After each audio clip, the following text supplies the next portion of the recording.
शाळा. ड्युटीवरील खुर्चीपेक्षा माझ्या शाळेचा बाकच बरा होता. कामाच्या या व्यापापेक्षा आमचा गृहपाठच बरा होता. कितीही असला नोकरीचा लाळा तरी माझ्या शाळेचा फळाच बरा होता. वरिष्ठांच्या सततच्या टेन्शनपेक्षा गुरुजींच्या छडीचा मारच बरा होता. मोबाईलवरील व्हॉट्सअप फेसबुकपेक्षा मैदानी खेळांचा थाटच मोठा होता. हरवला आहे शहरात सुख मिळवण्यासाठी, पण मित्रांनो आपला तो काळच बरा होता. हाय, हॅलो, नमस्कार. मी मीनाज वर्ल्ड चॅनलमध्ये आपल्या सगळ्यांचं अगदी मनापासून स्वागत करते. आज मी जे फिल्मिंग केलं आहे ते माझ्या 10वीच्या बॅचचं गेट टुगेदर आहे. 1994 ते 95 अशी आमची 10वीची बॅच होती आणि तब्बल 30 वर्षानंतर 2025ला आम्ही सगळे क्लासमेट्स मित्रमैत्रिणी एकत्र येणार आहोत, भेटणार आहोत आणि खूप धमाल मस्ती करणार आहोत असं आमचं ठरलं. 2 फेब्रुवारीला आम्ही सारोळ्याच्या चतुर्थी रेस्टॉरंटमध्ये सगळे एकत्र आलो आणि खूप धमाल मस्ती केली. ते मी त्याचे व्हिडिओज आणि त्याचं केलेलं फिल्मिंग मी तुमच्याबरोबर शेअर करणार आहे. काही मुलं मुली कारणास्तव त्यांच्या कामानिमित्त ह्या कार्यक्रमाला येऊ शकली नाहीत आणि काही मुलं आता सध्या ह्या जगातच नाही आहेत, तर त्यांना मी माझ्यातर्फे भावपूर्ण श्रद्धांजली वाहते. खूप छान वाटलं खूप दिवसांनी माझ्या मैत्रिणींना भेटून. खरंच अगदी मन हलकं झालं सारं काही बोलून. खूप दिवसांनी अगदी मन मोकळं हसून एकमेकींना बघून खरंच पण आले डोळे दाटून. काय बोलावं, कसं बोलावं खरंच समजत नव्हतं. अर्ध्या गोष्टी हिच्याशी तर अर्ध्या गोष्टी तिच्याशी, सारखं आपलं तेच चालू होतं. खूप धमाल केली. एकमेकींना नेहमीप्रमाणे जरासं चिडवलं. चहाचा कप हातात घेऊन खूप सेल्फी काढले. खरं तर ही वेळ जाऊच नये असं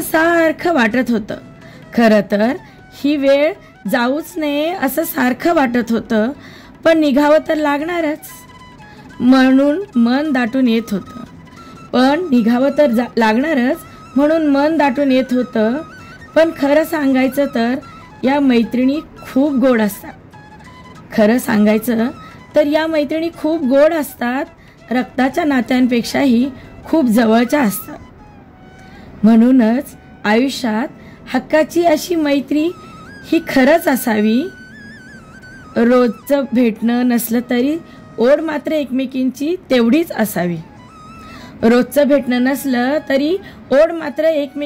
तेवढीच असावी. मैत्रीचं नाव काय ठेवू? स्वप्न ठेवलं तर अपूर्ण राहील, मन ठेवलं तर कधीतरी तुटेल. मग विचार केला की श्वास ठेवू म्हणजे मरेपर्यंत सोबत राहील. मैत्री नको फुलासारखी क्षणभर सुगंध देणारी, मैत्री नको चंद्रासारखी दिवसा साथ न देणारी, मैत्री नको सावलीसारखी कायम पाठलाग करण्यासाठी, मैत्री हवी अश्रूसारखी सुखात दुःखात समान साथ देणारी. माणूस निरखून पारखून मैत्री करणं मला कधीच जमलं नाही.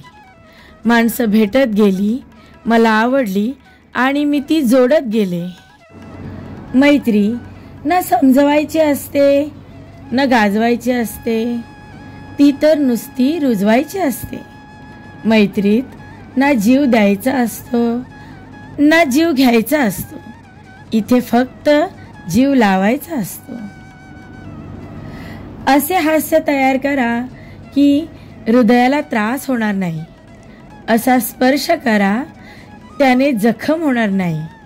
आणि अशी मैत्री करा की ज्याचा शेवट कधीही होणार नाही. जीवन आहे तिथे आठवण आहे, आठवण आहे तिथे भावना आहेत आणि भावना आहेत तिथे मैत्री आहे आणि मैत्री आहे तिथे नक्कीच तुम्ही आहात. पावसातून जेवढा ओलावा मिळत नाही तेवढा जिव्हाळा मैत्रीत मिळतो. मैत्रीमधल्या सावलीचा अर्थ कधीतरी उन्हातून गेल्यावर कळतो. चांगल्या व्यक्तीसोबत मैत्री ही ऊसासारखी असावी. तुम्ही त्याला तोडा, घासा, बारीक करा, ठेचा, तरी अखेरपर्यंत त्यामधून फक्त गोडवाच बाहेर येईल. परमेश्वराने मैत्रीचा सुंदर कोमल गजरा गुंफिला आहे. कोणी हातात बांधला तर कोणी केसात माळला, कोणी त्यातील फुले अजूनही पुस्तकात ठेवली आहेत. पण राहील तो सदैव त्यांच्याजवळ ज्यांनी त्याचा सुगंध मनात जपला आहे. आम्ही सगळे मित्रमैत्रिणी एकत्र आलो, भेटलो, एकमेकांची ओळख करून घेतली. पहिले काय करत होतो, आता काय करतो, फॅमिलीमध्ये काय आहे, काय व्यवसाय करतो, हे झाल्यानंतर मस्तपैकी आम्ही नाश्ता केला. नंतर मग फेटे बांधले, छान जेवण केलं आणि मग जेवणानंतर आम्ही खूप सारे खेळ खेळलो. मैत्री या शब्दानेच आपण सगळे सुखावून जातो. मैत्रीचा धागा ज्याच्याशी बांधतो त्याला आपण कधीच विसरू शकत नाही. मैत्री असं नातं आहे ते फक्त आपणच बनवू शकतो. बाकीचे सर्व नाती आपल्याला आपोआप मिळतात. मैत्री जिथे आपण आपले विचार स्वतंत्रपणे, हक्काने ज्याच्या जवळ जाऊन व्यक्त करू शकतो. मनातल्या भावना मित्राजवळ बोलताना कोणताही संकोच वाटत नाही. सहजरित्या आपण आपल्या मित्रांजवळ किंवा मैत्रिणीजवळ मुक्त होऊ शकतो. ज्या मित्रमैत्रिणींची आपल्याला रोज आठवण येते, आपल्या आनंदात त्यांना सामावून घ्यायचं असतं, कोणतीही नवी गोष्ट त्यांच्याबरोबर वाटायची असते, त्यांना कधी भेटू व खूप साऱ्या गप्पा गोष्टी करू असे जेव्हा वाटू लागते, तेव्हा साऱ्या नात्यांमध्ये मैत्रीच्या नात्याला प्राधान्य दिलं जातं. तसे पाहिले तर मैत्रीचे खूप सारे उदाहरणं आहेत. मैत्रीसाठी केलेले त्याग, समर्पण, भावना, दुःखात दिलेली साथ, आनंदात घालवलेले क्षण, रक्ताचे नाते नसतानाही निभावणारे नाते फक्त आणि फक्त मैत्रीतच दिसते. ज्यावेळी दोन स्वतंत्र विचारसरणीचे लोक मैत्री खातीर एकत्र येतात, तेव्हा शुद्ध विचारांच्या देवाणघेवाणीने विकासाकडे नवी वाटचाल सुरू होते. दोन संस्कृती एकत्र येऊन मैत्रीचा सन्मान वाढवला जातो. मैत्री फक्त दोन व्यक्तीतच नव्हे तर दोन संस्कृतीत, दोन देशात शांतता प्रस्थापित करत असते. युवा लोकांच्या मनात मैत्री भावना जपल्यास देशात शांतता निर्माण करण्यासाठी याचा उपयोग होऊ शकतो. यासाठी मैत्री दिवसही साजरे केले जातात. भेटवस्तू देणे, मैत्रीचे धागे एकमेकांना बांधणे, मित्रांच्या आनंदात सहभाग घेणे, मैत्रीत विश्वास निर्माण करणे, अशा बऱ्याच गोष्टी मैत्री दिनानिमित्त साजऱ्या केल्या जातात. मैत्री वय, लिंग, विचार बघून केली जात नाही. मैत्री स्त्री पुरुषातही होऊ शकते. वयोवृद्ध आणि चिमुरड्यात ही मैत्रीचे नाते असू शकते. आई मुलगी, बहीण भाऊ, वडील मुले, कोणामध्येही मैत्रीचे नाते निर्माण होऊ शकते. गरजेच्या वेळी उपयोगी पडणारी, मदतीचा हात देणारी, योग्य मार्गदर्शन करणारी, दुःखातही हसवणारी, न सांगता खूप काही देणारी, विश्वासास पात्र ठरणारी, नात्याला बळकटी देणारी, मनसोक्त आनंद देणारी, संघर्षातही साथ देणारी एकच गोष्ट, ती म्हणजे खरी मैत्री व मैत्रीचे संबंध. खरा मित्र किंवा मैत्रीण आपणच ठरवावे. जी अपेक्षा मित्राकडून केली जाते, प्रथमतः आपण स्वतः त्याच्या पात्रतेचे असायला पाहिजे. मैत्री सुरुवातीला आपल्याकडून निभावली पाहिजे, तेव्हाच मैत्रीचे नाते घट्ट बांधून राहील.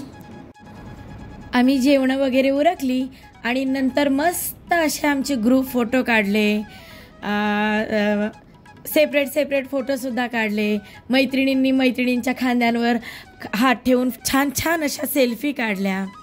नंतर मग आम्ही रस्सीखेच खेळलो, खो खो खेळलो, आंधळी कोशिंबीर खेळलो. खेळताना पुन्हा पहिले 30 वर्षापूर्वीचे ते दिवस आठवले. 7वी 8वी 9वी 10वीचे दिवस, PT पिरियड आठवले. खूप छान वाटलं. त्या 5-6 तासांमध्ये आम्ही आमचं जणू काही बालपणच जगलो म्हणायला हरकत नाही ना. खूप छान वाटलं मुलामुलींना भेटून. आणि मला वैयक्तिक मला तर स्वतःला असं वाटतं की वर्षातून 6 महिन्यातून सगळ्या मित्रमैत्रिणींनी एकत्र आलं पाहिजे, बोललं पाहिजे. संसार तर रोजचाच आहे. गृहस्थीमधून वेळ काढून एकमेकांशी आपल्या भावना शेअर केल्या पाहिजेत, सुखदुःखाच्या गप्पा मारल्या पाहिजेत. म्हणजे मनावरचं ओझं अगदी हलकं होऊन जातं. त्या दिवशी जेव्हा मी गेट टुगेदरला गेले पर्सनली, तेव्हा अगदी मला असं जरा घाबरल्यासारखं झालं होतं की काय होईल, एवढ्या दिवसांनी मुली भेटतील, काय बोलतील की बोलणारच नाहीत किंवा मग आणखी काय. पण जेव्हा मी तिथे गेले आणि सगळ्यांमध्ये रुळले, वाटलंसुद्धा नाही की 30 वर्षाचा काळ मध्ये मी जगून आली आहे. मुलं, नवरा, संसार सगळ्याला एक दिवसासाठी अगदी बाजूला ठेवलं होतं आम्ही आणि मस्त खूप मजा केली. नंतर मुलांनी आईस्क्रीम मागवली, आईस्क्रीम खाल्ली आणि छान छान फोटो वगैरे काढले. मी मीना निवृत्ती सोनवणे, आत्ताची मीना शेलार. आज आम्ही 30 वर्षानंतर एकत्र आलो आहे. गेट टुगेदरचा कार्यक्रम अगदी छान झाला. जी मुलं नाही आहे, जी जगातून गेली आहेत, त्यांना खूप मिस करतो आहे. आणि लहानपणीच्या भरपूर शाळेतल्या आठवणी आज खूप मिस करतो आहे सगळ्यांना. आणि आज खूप मजा आली. ही मंगल ही माझ्याबरोबर 8वीमध्ये ज्ञानप्रबोधिनीची परीक्षा पास झाली होती आणि आम्ही पुण्याला शिकायला जायचो. आणि त्याही आठवणी आज खूप जाग्या झाल्या. खूप छान वाटलं. पुन्हा भेटण्याची इच्छा आहे. नितीन मार्गे, शाळेचा अनुभव. एक मित्रमंडळी होती अशी, आणि राजेश शिर्के, जाधव, प्रदीप जाधव, संदीप जाधव, राकेश भाटे, तानाजी आयरे, सतीश तावरे आणि रामकृष्ण मोरे, ही मित्रमंडळी आमची एक म्हणजे एक खास होती नाही का. ती शेवटपर्यंत म्हणजे अजूनपर्यंत आहेत. आणि आता भेटल्याबद्दल एक चांगली गोष्ट आहे. हे असंच राहावं वर्षानुवर्ष नाही का. रोज भांडणं करायचे का तुम्ही? हो, रोज भांडणं असायची. म्हणजे एक साधारणतः एक नाईट स्टडी असायची 10वी नंतर. आणि कधी विषय व्हायचा असा की त्याची अभ्यासावरून चिडचिड किंवा अंतरून एकमेकाच्या अंगावर टाकायचं आणि मारामारी करायची. अभ्यास राहायला सांगितलं. फक्त नाईट स्टडी असायची. राजेश शिर्के याचा आमच्याच खास माणूस असायचा. लाईट बंद करायला कोण जाईल त्याला लय मारायचे. कारण लाईट बंद करून जर आला आणि त्याच्या अंगावर गोदडी टाकायची आणि आता मारायचे ना. काय बोलायचं, पण नाईट स्टडी आहे ना पुन्हा त्यामुळे नाईट स्टडी हे आत्ता मला वाटतं मुलं नाही घेत. नाईट स्टडी काय नसते ना. आम्ही जी अनुभवले ते कोणी नाही अनुभवू शकत.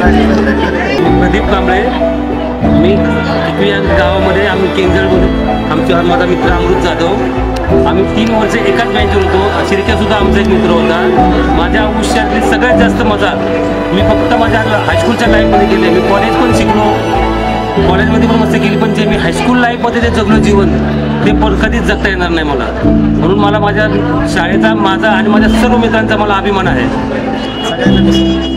आणि आम्ही असंच भेटत राहू. वरच्यावर आमचे असे कार्यक्रम होतील. आम्ही दरवेळी भेटत राहू आणि एन्जॉय करत राहू. माझं नाव संदीप जाधव. आम्ही केंजळचे दोघेजण एकाच बेंचवर होतो. पण याला बँकचे कोण आहे माझ्याबरोबर हे आत्ता पण लक्षात नव्हतं. मी सांगितलं अरे मी तुझ्या बाजूला, पण ती बँच आणि आम्ही दोघे एकाच बेंचवर होतो. अशी लाईन मारून घेतली होती. बँच तिथेच राहिला. पण आमच्या दोघांची भांडणं व्हायची की इकडचे तिकडे जायला आले. पाकिस्तान इंडियाची बॉर्डर सारखी होती.